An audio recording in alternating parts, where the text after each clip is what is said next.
If you took the full body of work that you've produced over the last, let's say, 10 years, and the work that you're going to produce over the next 10 years, and you had to summarize the mission that you're on and why it matters, how would you do that?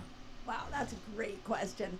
I'm trying to empower people to believe in themselves again. And I want to do that through everything that in our lifestyle that taps into our body's own ability to heal itself. We have gotten so far off course. We don't even realize that we're giving so much of our health power away, our happiness power away.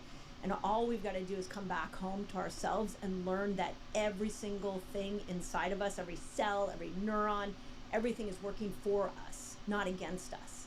And we have to stop villainizing our body. We got to figure out how to believe in ourselves again. We're the ones that are going to save ourselves. And we've just lost our way. What have we fallen into the trap of believing? Well, in the health world, we've totally fallen into the trap that if I take this pill, if I do this diet, if I do this exercise, then that will cure me. Nobody cures you. You cure yourself. And so you have to start to look at the human body as this self-healing organism that's always figuring out how to keep you alive, how to keep you at your best. And if you're not feeling at your best, then the only thing you to look at is that there's an interference. There's a physical, emotional, spiritual, chemical interference that is pulling you away from this power that's inside of you so that you can start to heal. Once you pull those away, you see yourself in a whole new light. And this is what fasting did for millions of people. You just see yourself so differently in what you're capable of doing. Where have we gone wrong in terms of our attitude towards what it is to be a human? Because, I often think much of the health advice that is thrown at us these days has this underlying belief that, in some way we're broken. Yeah. Oh my, I so agree with you. It's the messaging. Is like you did something wrong. You have a genetic profile that you're doomed to have a disastrous outcome, and everything is exogenously blamed at us. And I really think that comes from not only our healthcare system, and I'm not trying to bash the healthcare system, but we have lost our way. And it comes from, for women specifically, it comes from the messaging we get from, social media and magazines. Everything is outside in. We got to go inside out now and start asking what we want on a physical, spiritual, emotional level so that we can create the life we want and stop looking outside for the answers. We got to go within. I love that. Inside out. The inside out living. You got pretty famous from talking about this certain subject matter, which is fasting. Yeah. Now, I want to talk about fasting because I've heard about it, and I'm sure here I represent a lot of my audience right now. I've heard the term fasting. I've heard loads of people in recent times, over the last, I'd say, 2 years, get really excited about it and say that it's a good thing. Yeah. But that's really the extent of my knowledge on the subject. So let's just start right there. You wrote a book called Fast Like a Girl. You've got so much content out on the internet about fasting for both men and women. This book was written in 2022. Why? Why are you so focused on fasting? Why do I need to care about it? What's it going to do for me? It's the quickest antidote to what we just said. If we've got all this physical, emotional, chemical stress coming at us, we've got taste buds we've got to change, we've got behaviors we have to change, there's a lot there. But I can show you how to compress your eating window into a 10-hour eating window, leaving 14 hours for fasting, something as simple as 14 hours. And I can show you how you can start to heal yourself without money, without time. You are literally tapping into a healing state that you never knew was there. And I think part of why we've had so many people pour onto YouTube and so many women gravitate to the book is that it's so, once you learn how to fast, you start to see your body in this whole new way. It can absolutely heal itself. So for me, fasting became this incredible tool that everybody could do. And we just had to learn how to do it. The women that I'm watching that are just dropping, men and women, hundreds of pounds and medications they're getting off of and mental health that's coming back just because I taught them how to compress their eating window and leave a longer time for rest so their body can repair.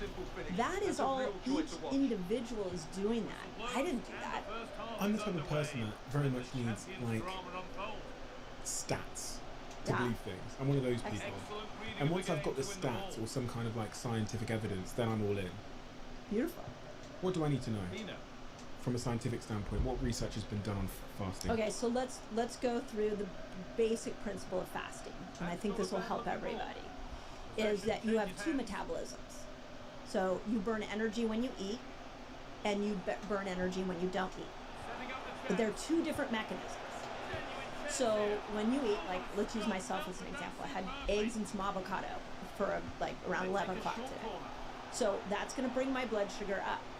Now, as my blood sugar starts to drop, what's going to happen is my body's going to switch over into this other energy system. And I call this the fat burning energy system. I call this one the sugar burner energy system.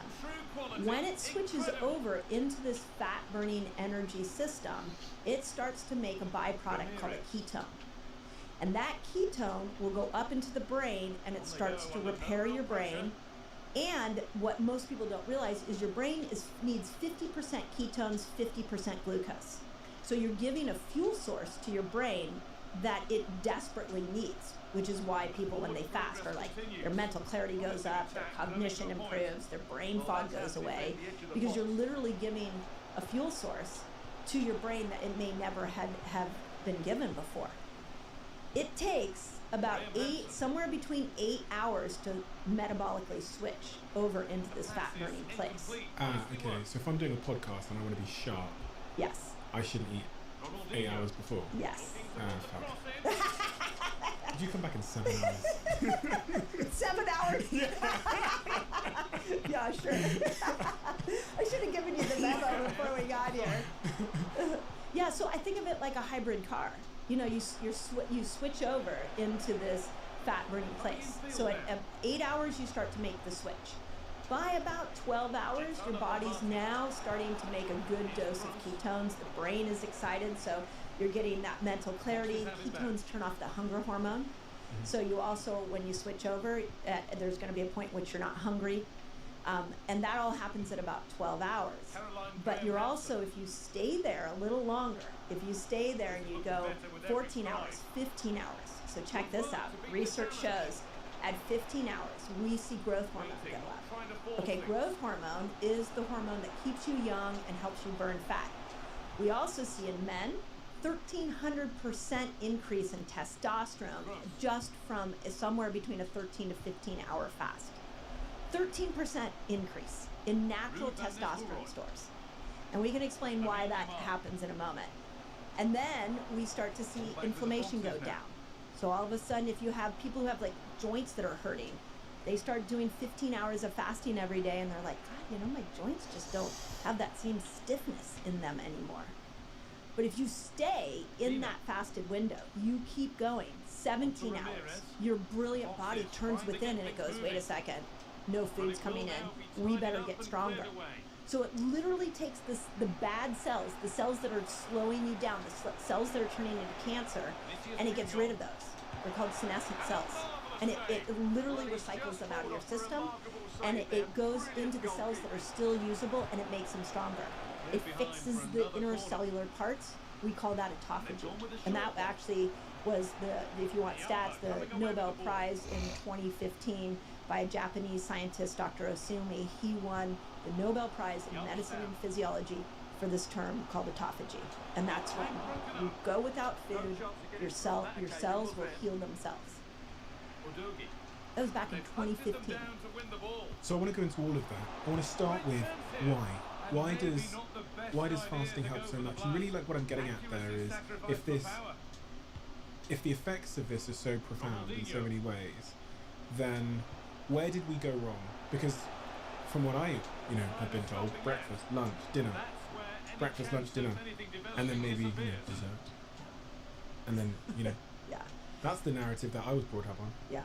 Well, breakfast is the most important meal a day. I've done a lot of research on that phrase. Do you know where it came from? No. It was actually, and I don't mean to diss any companies out there, but it was a tagline that they came up with for cornflakes, for Kellogg's cornflakes back in the 1970s. They needed a tagline that made people eat cornflakes in the morning, and so they came up with cornflakes. Breakfast is the most important meal of the day. And that has continued until this day. I can't find any research, and many other fasting experts, many other blood sugar experts will tell you the same thing. There's just no research showing that breakfast is the most important meal of the day. So that became a myth that we need to bust. Second myth we've been taught is you can speed your metabolism up the more you eat. 6 meals a day. Remember that one? Mm-hmm. Okay, also a myth. There is no evidence that the more you eat, the faster your metabolism will be. If you want a faster metabolism, you need to know how to metabolically switch. You need to know how to go from sugar burner to fat burner. And that's where you start to lose weight.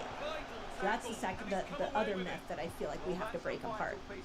And then we have this, I can tell you as a mother, and this is, not for anybody to have mommy guilt, but what we do as parents is we have certain statements we make to our kids, like, dinner's being served, the kitchen's closing in an hour. You need to eat lunch, you need to eat breakfast. Like, we are programmed when to eat by a clock, not by our own internal sense. So kids are raised to eat according to a clock, not according to when they want to eat. We don't say, am I hungry right now? That's so true. We all wait until 1 p.m. to have lunch. Right. In the morning we wake up, we feel like we have to have breakfast or we're doing something wrong. Yep. And then dinner time, any time between 6 and 8, we have to sit down and eat again, or we're doing something wrong. Yep. If you just unwind that. Yeah, where did that come from? Right? Usually from your parents, and it came from a schedule.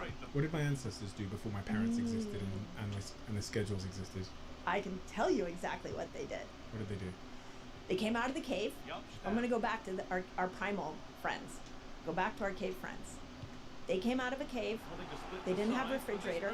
They didn't have a pantry. They didn't have DoorDash. They had to go find food. Did they have Uber Eats? They didn't have Uber Eats. Yeah, I'm pretty sure they didn't have Uber Eats. But what they did is they came out of the cave and they went to go hunt food. Sometimes they could make a kill really easily and bring it home, and they would feast. Sometimes the kill wasn't as easy, and they had to go far to find an animal to kill. Exercise. But what did they do when they had to go super far and they couldn't get food? They switched over into this ketogenic energy system. Mm-hmm. And that ketogenic energy system supercharged them. Because every cell in the human body is the number one priority of our cells is survival. So we were built to make sure we could stay alive in the absence of food. So their ketones kicked in. And when ketones kicked in, they became mentally very focused so they could go find food. They were able to stay calm. Ketones will affect a neurotransmitter called GABA and cause GABA to come on so you feel calm. You're focused. Ketones will power up your muscles so that all of a sudden you have this incredible muscular energy. Mm-hmm. All because they were meant to go find food so they can bring it home. Okay, so the body, which is orientated towards survival, when you haven't eaten, it invests a lot of its sort of resources in your brain to increase the chances that you'll catch something to eat. So that's why when I fast, or when I haven't eaten, I'm very focused, I'm very articulate, That's right. It seems, and I perform at my best. Bingo. That's it. Makes sense. And then what did they do when they got a kill? They came home and they feasted. They didn't necessarily ration it out. They ate, and then they divvied it up again amongst the tribe, and then they went out again until when the food was gone. Maybe a couple days, maybe they'd feast for a couple days. When the food was gone, they go out again. It's called feast-famine cycling. It is how humans were meant to live. The challenge we have is we have access to food all the time. That we are, feasting has taken on a really negative connotation because we're feasting on the wrong foods. But if we could go back and just be like our primal friends, and we could learn how to go in and out of this feast-famine cycling, using fasting as a tool for performance, for healing, and using food in the proper way and eating the right food so that our brains will work well, and there's a whole hormonal pack or sense of food that can help support hormones. We're really conscious about the quality of the food that we eat. We're now mimicking what our primal ancestors were doing. Does that also imply that we should exercise fasted? Because I was thinking about my ancestors, they would have been doing the most physical activity when they hadn't eaten yet. That's right. Yeah. They would have been doing most physical activity right before they ate. Yeah. So really interesting point, and you and I were talking about this in the beginning, is that when you exercise in a fasted state, you're going to get rid of the glucose that's been stored in your muscles. So as that glucose comes out, because your body needs it to go, you don't work 100% off of ketones and 100% off of glucose. You're needing both of them at different moments of your day. So when you're exercising in a fasted state, you're getting ketones, and your muscles are releasing stored sugar, which is great for anybody who wants to lose weight, because now you can lean out those muscles. Now let's go back to what our primal ancestors did. When they came home, they ate meat, they ate protein, and they stimulated something called mTOR. mTOR is when you actually create muscle growth. And what we now know is it takes about 30 grams of protein to trigger these amino acid receptor sites in the muscles to cause them to grow stronger. So for you, if you work out in a fasted state, you're going to release all those stores, you're going to have those ketones for performance, but then you want to follow that up with protein so you can build your muscles strong. And that is a hack that has worked incredibly well for so many people. Okay. Historically, people have thought that fasting is a one-size-kind-of-fits-all technique, and there's one kind of fasting, which is you might just not eat for a prolonged period of time. But in your book and throughout your work, you describe these 6 different types of fasting. Yeah. What are the 6 types of fasting, and tell me what the difference is in outcome and benefit? Yeah. It's a great question. So again, fasting is when we switch over. Yeah. So now we're in the fat burning place. At about 13 to 15 hours, we start making ketones. This is intermittent fasting. That's pretty much what most people, when they say they're intermittent fasting, that's what they're doing. Okay, they take 12 to 16 hours. Yeah. They're making ketones, testosterone's going up, inflammation's coming down, hunger might be going away. They're kind of having this, a lot of people lose weight with that. It's kind of the most common fast. Does it matter the window? Does it matter what time I start and what time I end? You No. get to choose. You choose what that window should be. So I could eat at 3 a.m. You could. There's a whole nother level we can talk about Okay. why you don't want to eat in the dark. What's an ideal window, do you think? I really like, it depends on the time of the year, but in the summer, I really like somewhere, if you're going to do an 8-hour eating window, like 11 to 7 in the summer, and then in the winter, because it's darker earlier, we would do more like a 10 to 5 kind of eating window. It's not so hard to do 11 to 7. Right?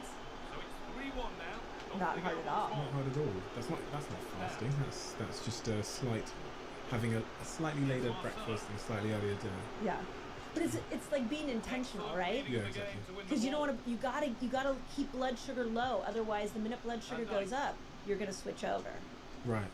So you can't put it. If you walk past the kitchen and put a grape in your mouth, Yeah, exactly. Yeah, which is you pulled yourself guilty up. of. Yeah. Yes. So that's the first type of the 6 fasting styles. The second is, I'm going to try and say this word,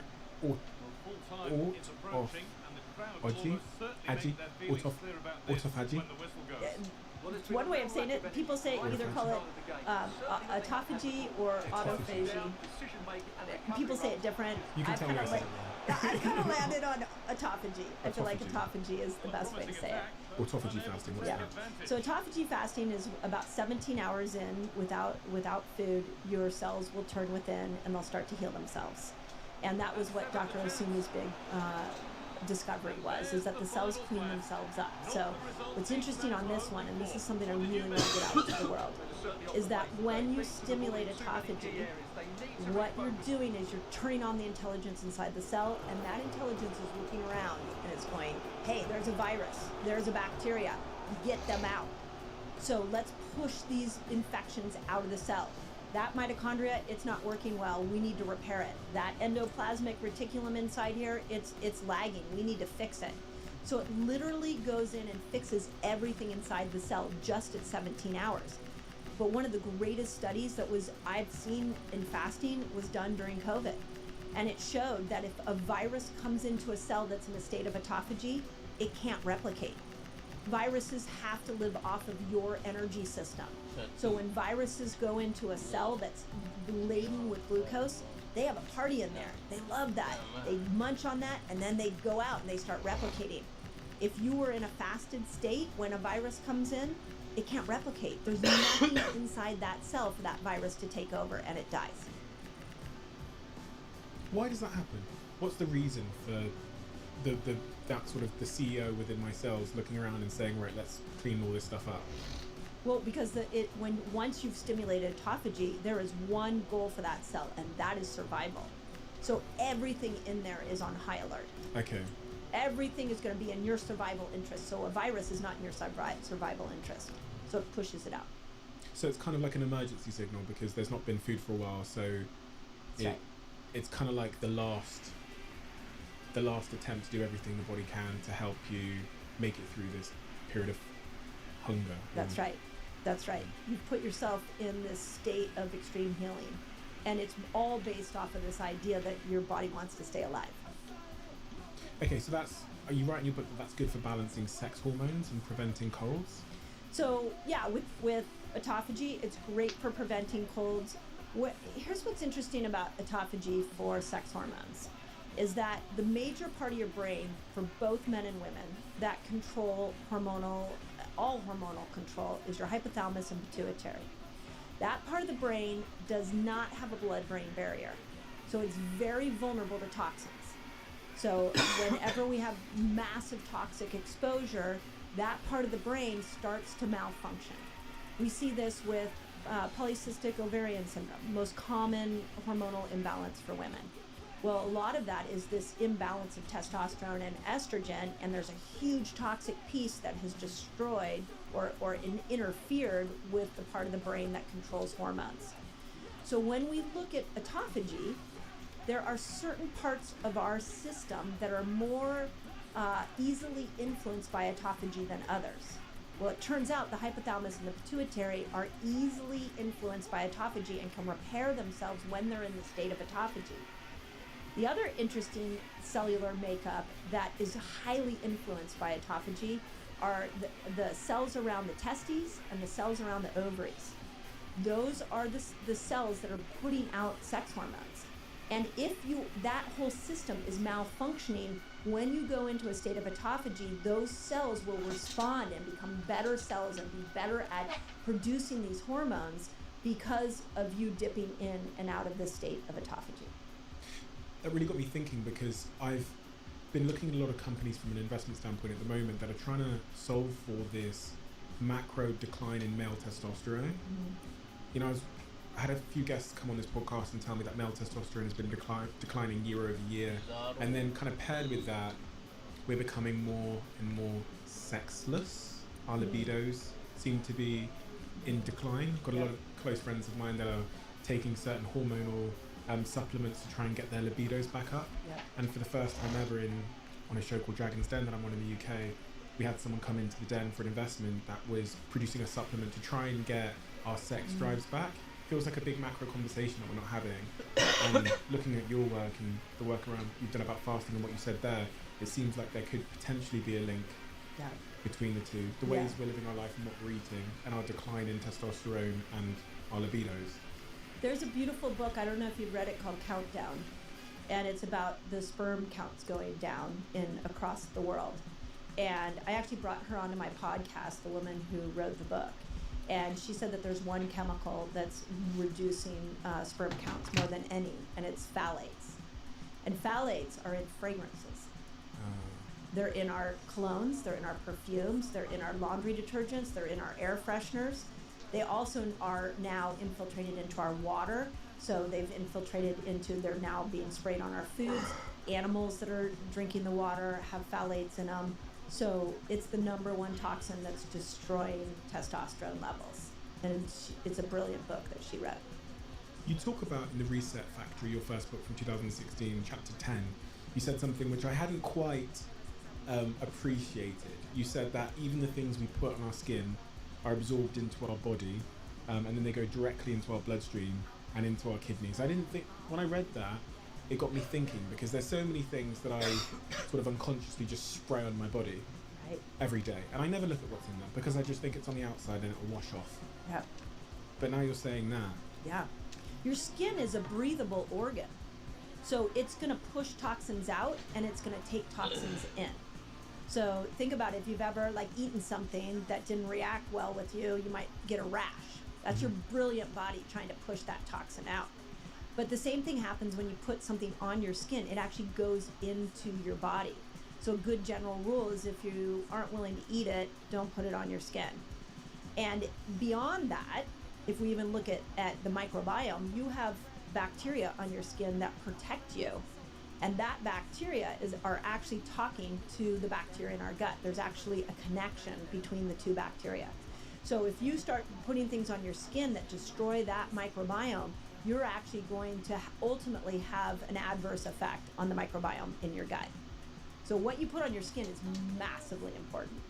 And then the smell, we know the hippocampus, which is the seat of Alzheimer's and dementia, is also where the olfactory nerve innervates. So when we smell something toxic and breathe something toxic in, it goes straight into the hippocampus and starts to create degeneration in those neurons that are ultimately can lead to dementia and Alzheimer's.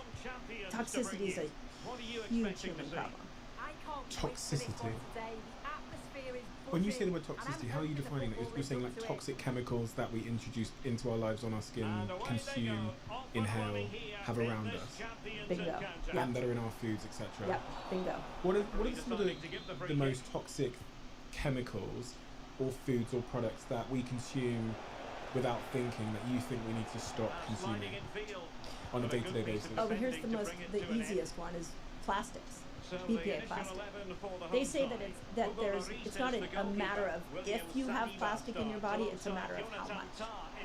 So let's use it in context of something that people are really motivated by, which is weight loss. What's BPA plastics?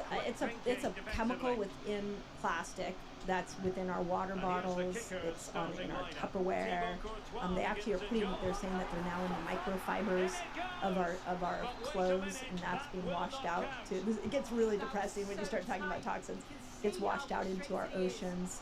So, but for the sake of simplicity, it's bottles mostly that you see, but we've got plastic containers, we've got plastic plates, we've got plastic everything, and that has BPA in it.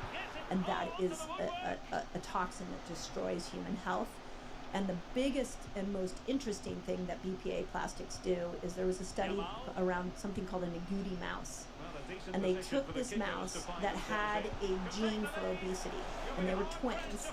They fed them the same food, they gave them the same amount of exercise, but one of the mice got introduced BPA plastic. And the one that got the BPA plastic all of a sudden started to gain weight, and the hair color started to change. And that was the only difference between these two mice with the same genetic profile. And so then when they detoxed the BPA plastic out, the mouse lost weight. So that was the beginning of us understanding a term called obesogens. And obesogens are toxins that actually make us insulin resistant, actually cause us to hold on to more weight. And that's just one category of toxins. Well, that's terrifying. It is terrifying. To be completely, from the center of my heart, this is why we have to educate ourselves. This is why we have to wake up. We have to understand that we are living the most toxic time in human history. And it's not just mental stress, it's not just social media, it's a barrage of all of that is pulling us off course. And I can tell you that I have sat with some of the most brilliant doctors who are generally so concerned on the direction of humanity and where we're going because of the abundance of these toxins. As you said that, I could see a sadness on your face. Where does that come from? I think it's really easy when you hear a podcast like this and what I'm saying to reject what I'm saying, because it's too overwhelming to understand what the evolutionary mismatch we're in right now.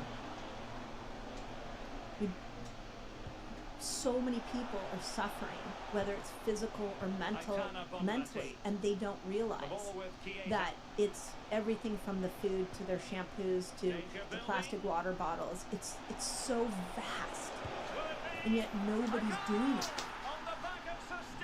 And that's where my heart hurts. It's like people are suffering that don't need to be suffering. And if they understood that the modern world we're living in has taken us so off course with our health, and we've got to start to one by one figure out how to bring it back on course.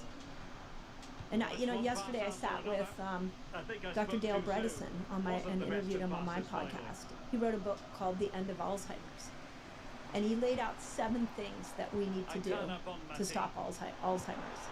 And he strongly feels that Alzheimer's is optional. You don't have to get that. And those 7 things are so intense. Like, it's everything from detoxing to metabolically switching to prioritizing sleep to human connection to understanding what the best exercise is for you. And it's easy for humans to look at those 7 things and go, I'm out, I can't do all that. But if we want to exist on this planet, we're going to have to do that. That's the new level of health we're in right now. And I love being the cheerleader. I want to be the one that's like, come on, we can do it. But I also need people to understand that where we're living as humans right now is a very, very dangerous place, and it's just in the existence of moving in and out of grocery stores and restaurants and the drugstore. Everything has a toxic insult on us. And it's overwhelming. Drastic action, because we're so drastically far away from where we're supposed to be, where our ancestors were. Yep. We've built up this society that's full of plastics and toxins and alcohol and drugs and sugar everywhere, and I can't move in bloody New York City, which is where we are now, without someone offering me, almost every block is really bad food. Horrible. But food that tempts this certain part of my brain that maybe is looking to help me stay alive and to survive, whether it's pizza or sweets or whatever it might be. So it is difficult, and I have a great deal of empathy for anyone that's struggling with it. Me too. It's we've hit a point where the door out of poor health is multifaceted. It's not just one door. And if you're healthy, and you're just like, someone like you just wants to get in better shape, then the path is a little bit easier. Mm-hmm. But what do we do for the person that gets the cancer diagnosis? What do we do for the woman who's suicidal and going through her menopause years? Like, where are we helping her? How are we getting to them? And each time they walk into their doctor's office, they're typically getting a pill and not being taught how to live a life that works with their body in this modern world. That's where we have to get to. Quick one before we get back to this episode. Just give me 30 seconds of your time. 2 things I wanted to say. The first thing is a huge thank you for listening and tuning into the show week after week. It means the world to all of us, and this really is a dream that we absolutely never had and couldn't have imagined getting to this place. But secondly, it's a dream where we feel like we're only just getting started. And if you enjoy what we do here, please join the 24% of people who watch this channel regularly and have hit the subscribe button. It means more than I can say. And if you hit that subscribe button, here's a promise I'm going to make to you. I'm going to do everything in my power to make this show as good as I can now and into the future. We're going to deliver the guests that you want me to speak to, and we're going to continue to keep doing all of the things you love about this show. Thank you. Thank you so much. Back to the episode. You told me about the first 2 styles of fasting. The first one was intermittent fasting, which is 12 to 16 hours, which is good for weight loss, brain fog, that kind of thing. The second is autophagy. Autophagy. What did I say? Autography, but I like it. I said autophagy. It works for me. We can play that back. I definitely said autophagy. And if I didn't, we'll fix it with AI. Autophagy fasting, which is 17 to 72 hours, good for balancing sex hormones and preventing illness. Yeah. Broadly. Yeah. Number 3, we haven't spoken about, gut reset fast. What's that? Yeah, so that's based off a study that came out of MIT that showed 24 hours without food, and your intestinal stem cells inside your gut actually start to reboot themselves. Now, a stem cell is a cell that can go to anywhere in the body and repair itself. But at 24 hours, you get a plethora of them in your gut. And in the gut, we've got a damaged microbiome from everything that we've just been talking about. So what I discovered in this 24-hour fast is I could take women that have been on birth control pill for years, people that have been on multiple rounds of antibiotics, people who had been eating horrible food, and I could actually put them through a 24-hour fast once a week, once every couple of weeks. And these stem cells would come in there and they would start to repair. And so now if I teach that person how to eat right, their food is actually starting to build a better microbiome in the gut. So that 24-hour fast became this go-to in my clinic where I could take all these gut challenges and I could start to unwind them just because I knew the body had this capability of making these intestinal stem cells. And it was crazy. Like, we got people off supplements, we got people that weren't making serotonin, which affects moods, comes from the gut, all of a sudden started to become happier. People who hadn't had bowel movements in like 3 days, all of a sudden we started to put in this gut reset, and it was like a miracle. It was incredible. Number 4, fat burner fast. So the fat burner fast is probably my favorite for those people who want to lose weight. The research was done that 36 hours without food, followed by 12 hours of eating, and then another 30. They actually did it over a 30-day period, but we've been using it in our community, just dosing it in. That at 36 hours, what happens is that's enough time where the blood sugars come down, where all of a sudden the body, it's so smart, it goes, okay, blood sugar's not coming. We've been in this fasted state, we've triggered autophagy, we've brought inflammation down, we've made you ketones, we're trying to go find food, but this extra weight, it's not serving you. Because remember, you gotta go find food. So it drops weight. And it's the most beautiful way to get a person to unstick any kind of weight loss resistance. But most importantly, you know where it dropped the most amount of weight from? Where does everybody want to lose weight? Belly. Yep.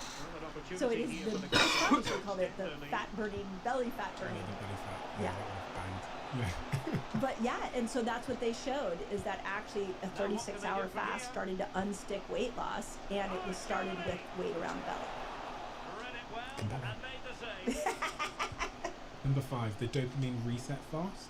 Yeah, so number 5, I found some research showing that when people go without food for 48 hours, the whole dopamine system will be rebooted. So what's important to know about the dopamine system is it is our molecule of happiness. It is the thing that, it's actually a motivation molecule, and it's a neurotransmitter that allows thoughts, happy thoughts, to go across from neuron to neuron.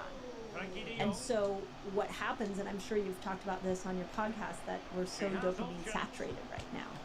But specifically people who are overeaters, they actually are finding, the study I quote in the book is that they found that people who had food addiction, people who had extra weight, like obese situations, they were not getting as much happiness out of their food because their dopamine receptor sites were saturated. So they had to eat more food to get more happiness. And you know, food is a state changer. It does make us happy. So what they found is if they put them into a 48-hour fast, that they actually rebooted the whole dopamine system and new dopamine receptor sites appeared. So that when they brought food back in to the equation, they actually got more enjoyment out of food with less food. This kind of got me thinking about a conversation I was having yesterday with some of my team here. We were talking about how it almost feels like sometimes if I've eaten sugar, I can go into a bit of a sugar cycle. What I mean by that is I'll have some sugar, and then like a couple of hours later, I'll have another craving for sugar, and then a couple of hours later, I'll have another craving for sugar. But then at other times, specifically, for example, when I did keto, I did the keto diet for about 8 weeks, bloody 8 months, I wish. 8 weeks, and throughout that period, I didn't have any cravings for sugar. We had some chocolate come into the studio, and I walked over to the chocolate, and I smelt it, and I didn't want any of it. It had gone. But then when I'm in my, what I call like the sugar cycle, I'm eating sugar maybe once or twice a day, and I'm getting like the craving for it, which I just can't seem to resist. Yep. Well, dopamine's a molecule of more. It's not the molecule of enough. So what it does is when you get sugar, you get this dopamine rush, and the brain goes, "Whoop, love that! Give me more of that." And so you can't. It's endless. You will never be fully satisfied. It constantly wants you to come back for more and more and more. So when you start to go off the ketogenic energy system, you're getting the same euphoria. You probably felt the same high, the same mental clarity, but you've totally taken this molecule more out of the picture. In fact, dopamine will actually, you get those receptor sites that will be repaired, but you're not getting a big dopamine buzz when you're in a ketogenic state. You're getting ketones. I was mulling it with my team how long I had to stay away from sugar to kind of get out of that vicious give me more cycle. Yeah. My experience has been it's about 3 days. 3 days, that's what I thought. Yeah. I think I said 4 or 5, but it's just from experience as well. If I haven't had sugar for 3 or 4 days, I mean like a chocolate bar, something significant in terms of sugar, then after 3 or 4 days, the craving for it seems to vanish. Yeah, yeah. It's not. If you think about that, it's not hard if you're trying to overcome a sugar addiction. Yeah. Like just bear it for 3 days, and then that dopamine stops barking at you, and then if you tack fasting onto it, now you're getting ketones, and so you're not needing that as much. Ketones kill hunger, and they make you so mentally clear. They give you this euphoric feeling, so you don't have that urge to go for the sugar. And the ketones come from fasting. Yeah. Which is when you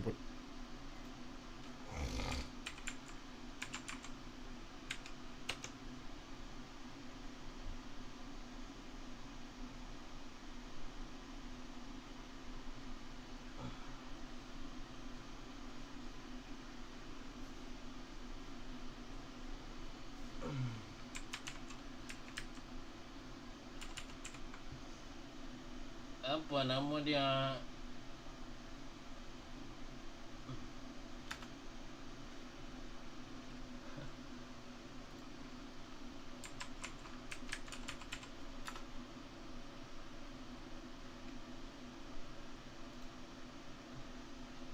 Rosyamno.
What you want to do.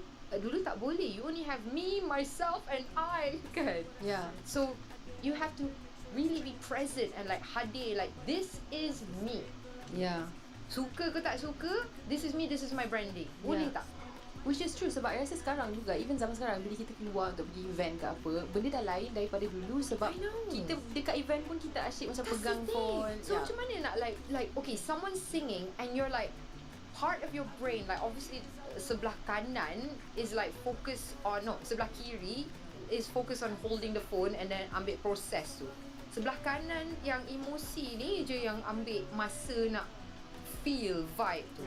So kita selalu macam split lah. So I think there was a very big difference back then, and sebagai seorang host masa tu pun orang lebih menghayati, like because orang suka. And then dulu tau. But I mean the scene back then, the difference between now is people pergi ke event untuk merasa. Sekarang orang melihat dan pergi untuk menilai. So sekarang ni everything pasal nak menilai. Adakah aku rasa benda ni okey ke tak okey? Aku akan menilai juga. Dan aku akan bagi pandangan aku sebab aku ada hak untuk memberi pandangan aku. Is it called woke? I don't know. I've been awake for a long time. I'm like woke forever. We're all awake. As far as I know. Yeah. Kan? It's not like we're sleeping. Yeah. You know what I mean? Betul. I mean, metaphorically speaking. Yeah. But now semua orang macam menilai. Mila buat apa? Yeah. Aku suka kau berdasarkan sama ada kau buat benda yang aku suka ke tak semalam. It's like, yo, relax lah, because what's the bigger picture? Betul.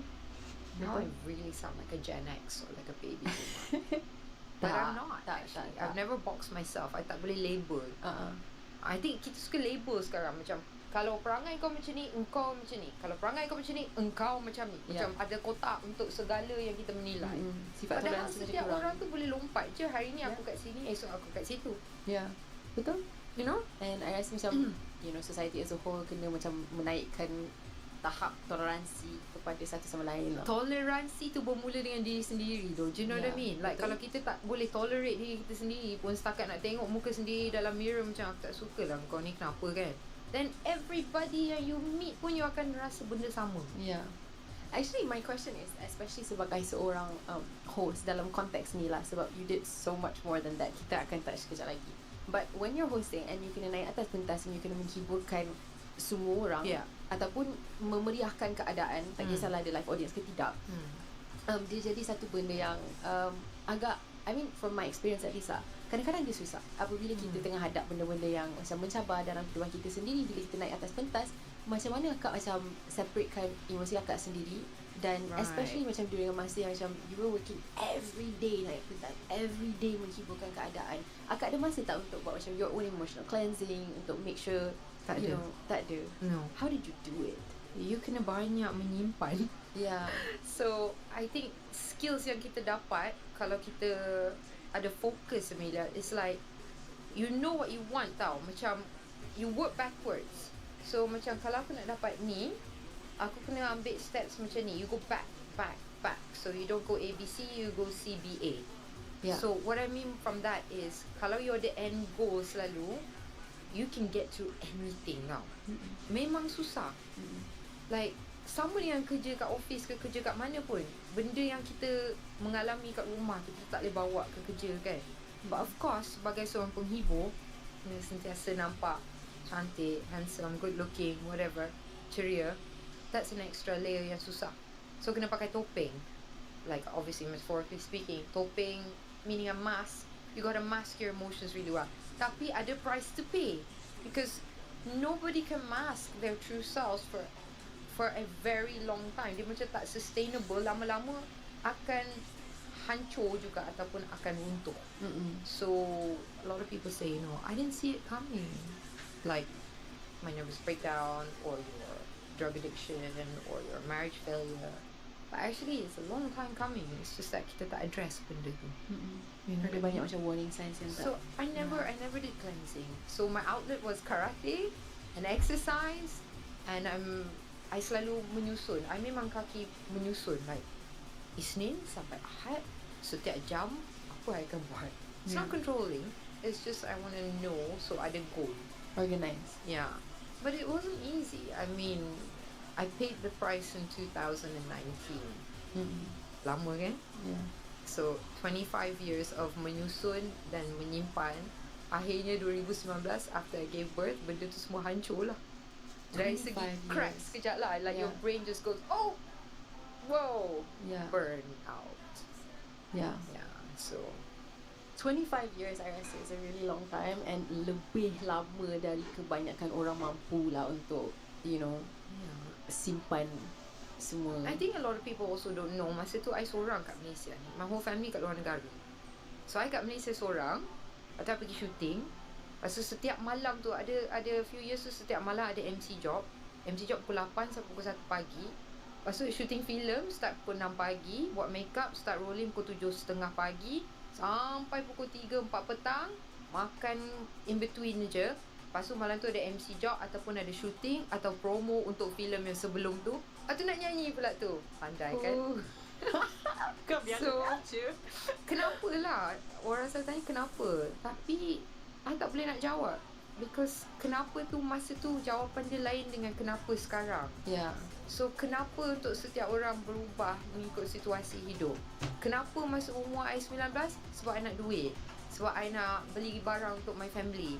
Sebab I nak glamour sekejap. sebab I rasa gembira pergi on set dengan kru, dengan kawan. Kenapa masa umur I 30-an? Sebab masa tu I dah ketagih sikit dengan kejayaan. Macam aku kena menang, aku kena buat. Kalau aku tak buat, what's gonna happen to me? Dia jadi satu ketagihan lah. Ketagih kerja. And then at the same time ketagih berjaya. Dan lupa tentang diri kita. At that time juga I bercerai. My first marriage masa tu terlalu muda. I kahwin terlalu muda. So itu zaman 30-an. Kenapa I buat sekarang dalam umur 40-an with the child? Berbeza juga. Sebab minat, ada passion dan masih rasa macam membara lagi passion dan jiwa seni tu dia tak nak hilang. So every year ada sebab every season. Sebab manusia berubah. As you said earlier kan, macam kita bukan macam sama dan konsisten dan letak dalam satu kotak buat selama seumur hidup. We all change selalu. Speaking about all of the kotas that you've been in, not just for your host, you were also an exceptional actress. So that's my next question. Actually, sebelum kita touch pasal acting, there's one last hosting thing that I wanted to ask you about, which is the Sarima show. I pernah jadi guest for Sarima show, which is why hari ni I rasa extra nervous sebab ni macam terbalik. Dia cakap Sarima dia kat sini. Oh yes, betul. Tapi the Sarima show was, I think, di antara one of the funnest experience I've ever had with on a show. Sebab I rasa macam cara akak buat hosting tu adalah cara yang sangat lengkap, di mana akak really buat homework tu sebelum mulakan. Semua tentang Milia I tahu masa tu. Masa dia naik I dah tahu dah mana dia lahir segala-galanya. That's what. Sebab tu kita kena terperinci dan kita kena susun. And I ingat lagi masa Mila datang dengan dia punya white suit dan dia punya, oh my god, so good looking. Look at that. Oh my god, Pela, I'm just Amelia. Tak memasak. I pun macam risau tau. Macam dia ni terlalu hot. Tak. Dia masalahnya, I terlalu tak faham bahasa Melayu time tu. So I macam duduk kat situ macam, serius tak faham. My Pelat was really bad. Because walaupun I macam educated kat Malaysia, I went to private school, so my entire syllabus was in English. And semua kawan-kawan I walaupun Malaysian juga macam saya, cakap bahasa Inggeris. Kat rumah cakap bahasa Inggeris. Tak hang out with me. Tak apa. It's not too late. Sekarang start sekarang. Okay je. I just remember you walking up this magnificent white suit, lepas tu rambut dia macam I was like, ini macam video clip ni. Tergugat tau. I macam mesti aku nampak tua. Oh my god, tak apalah. Even tak. Tapi that was one of the first experience I ada untuk kita. And you changed a bit. You think so? Yeah, your vibe pun dah tukar sikit. Maybe sekarang I lagi chill. Like time tu I quite stressed. Sekarang you sangat chill. Dia chill tau sekarang. Masa tu kan dia datang macam aku sangat hot. Ya ke? I think, you know, honestly, for me kan, it was an insecurity thing because I found it really difficult to break into the industry bila saya dah dewasa. Sebab bila saya kerja sebagai seorang budak, lepas I break and I datang balik, dia rasa macam sangat mencabar untuk saya. Sebab firstly, it's the fact that I dah lupa kebanyakan skill I cakap bahasa Melayu. So untuk I masuk dalam any situation with people, sangat susah. Rasa macam janggal lah. Sangat janggal sebab orang buat joke I tak boleh elak sebab I tak faham ke I gelak benda tu nampak fake. And then orang pandang I macam, you faham ke? And I'm like, oh, then you rasa macam fake ke? Exactly. So setiap kali I masuk dalam any situation, I selalu rasa macam tak selesa dan mungkin saya tak cukup pandai untuk kawal benda tu and untuk membawa energi sendiri. But sekarang I dah berubah lah, maybe sebab I'm older juga. But I pernah jadi cikgu tau. Oh, iya ke? Ya, tapi cikgu bahasa English. So benda tu tak perlu. Tak apa. If you ever open a kelas bahasa Melayu, I will join. I tak payahlah now. Tak terlambat untuk belajar. Sembang studio y'all. Ni campur-campur sikit. Mana boleh buat sembang studio kalau tak itu cakap Melayu kan? Betul. That's why I always wanted to do it, but it took me a long time. But you did it first, the Sarima show. How was that? Macam mana boleh terwujud? And macam mana pengalaman untuk like after so much experience in your career untuk ada satu venue that's supposed to be centered around you dengan nama kita kan? Dengan nama you. That was very intimidating and sangat rasa bangga tu ada, tapi lebih dari bangga, intimidation. Macam agak wow sebab nama kita kan. So kalau salah semua jatuh kat kita.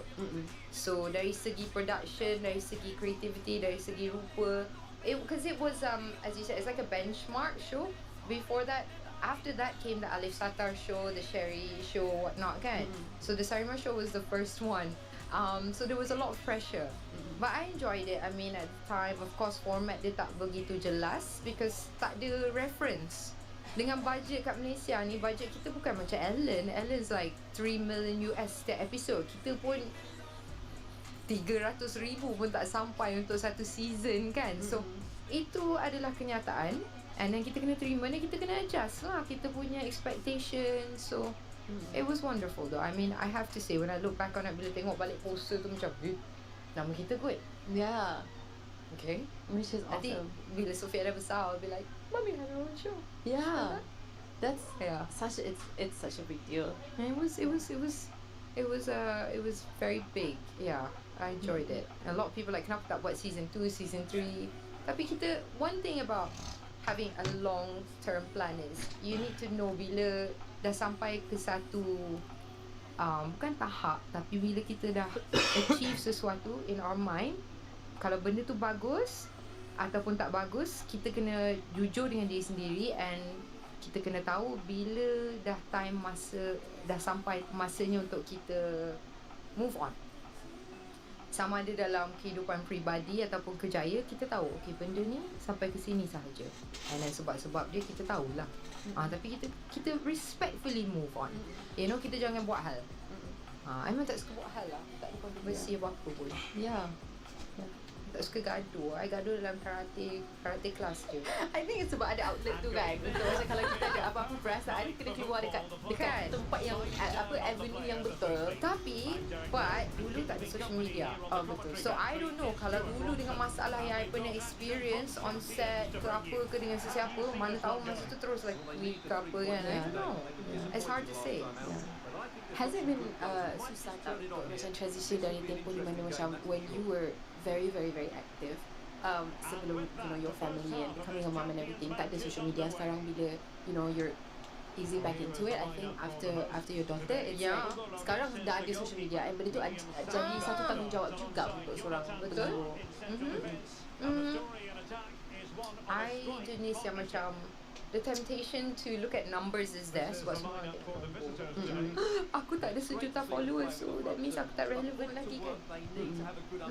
Tapi kalau aku tengok macam superstar luar negara pun, like some of the celebrities, like really talented actors macam Patrick Stewart ke apa, Ian McKellen dan sebagainya, diorang pun ada ratus ribuan je followers kan. So it doesn't mean the number doesn't equate to the quality of work. Itu cuma kuantitatif sahaja.